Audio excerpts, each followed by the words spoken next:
have a dream that one day this nation will rise up and live out the true meaning of its creed. We hold these truths to be self-evident that all men are created equal. I have a dream that my 4 little children will one day live in a nation where they will not be judged by the color of their skin, but by the content of their character. This will be the day when all of God's children will be able to sing with new meaning.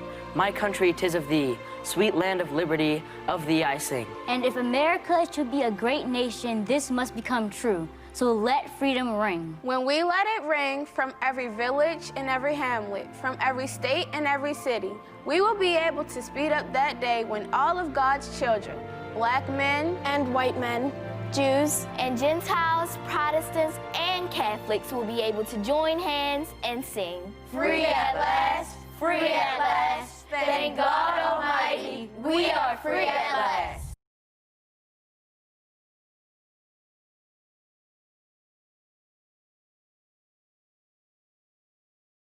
Celebrating Martin Luther King Jr. Day from the Inclusive Leadership Council of Flint Hills School.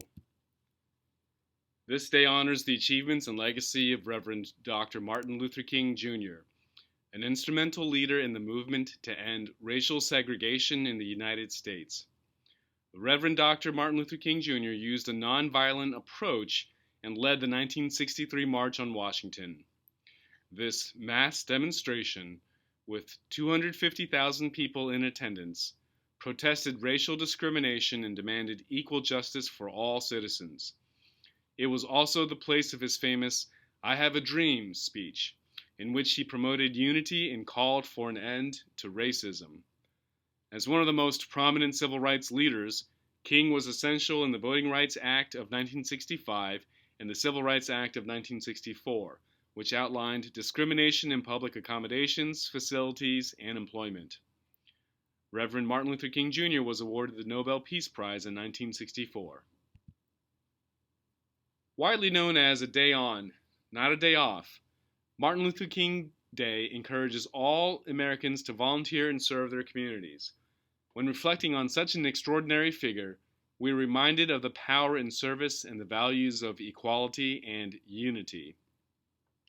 I'm always struck by Dr. King's humility when I watch footage of him. We think of him as extraordinary, and indeed he was in so many ways, but it seems he didn't think of himself that way. Martin Luther King Jr. Day reminds me that ordinary people can do extraordinary things. Cassandra Karkoff-Williams. If you want to be important, wonderful. If you want to be recognized, wonderful. If you want to be great, wonderful. But recognize that he who is greatest among you shall be your servant. That's a new definition of greatness. By giving that definition of greatness, it means that everybody can be great, because everybody can serve. Reverend Martin Luther King Jr. These are some more ways you can serve, and please check the Morning Report for additional information. Enjoy Martin Luther King Jr. Day, 2021.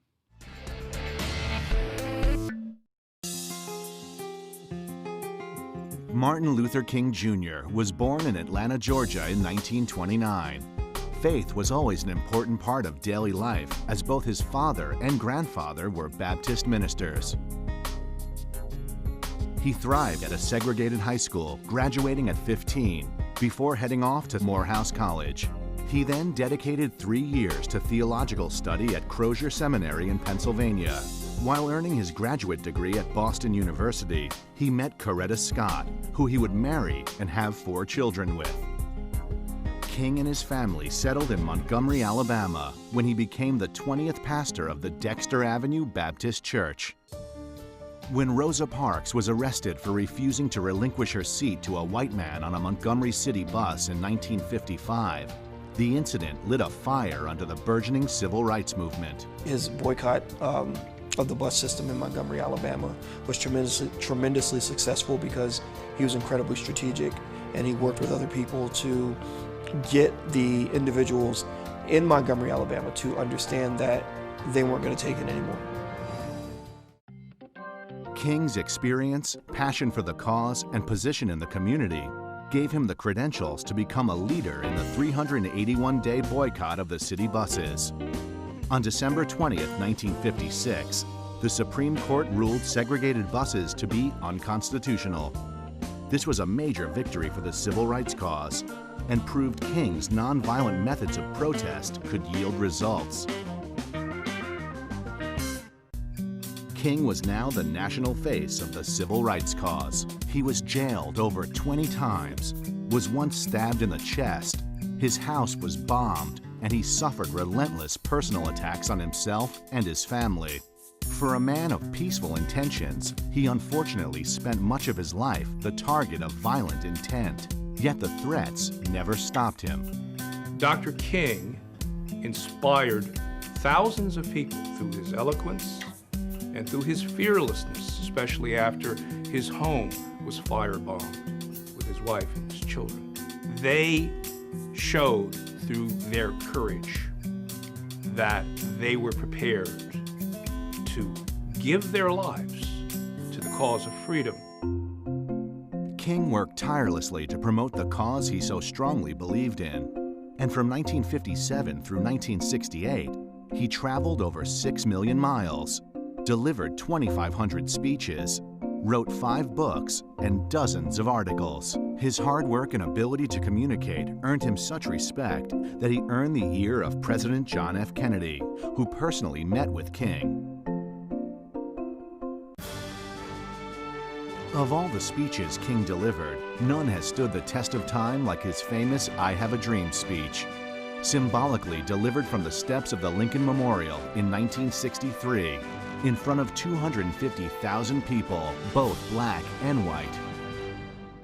King had become such a force in America that he was named Time Magazine's Man of the Year in 1963. A nice achievement indeed. But it paled in comparison when in 1964, he became the youngest man ever to win the Nobel Peace Prize. Martin Luther King Jr. was an American. He was deeply American.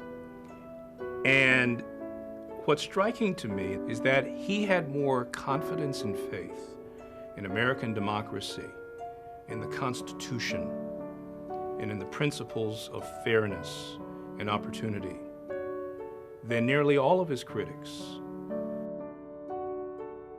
While in Memphis to lead a protest march defending the rights of striking garbage workers in April of 1968, King delivered a rousing speech titled, "I've Been to the Mountaintop."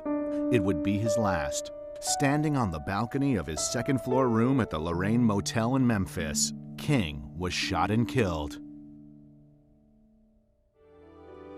In 1983, Ronald Reagan signed a proclamation declaring the third Monday of every January Martin Luther King Jr. Day, a public holiday to celebrate the man and what he stood for.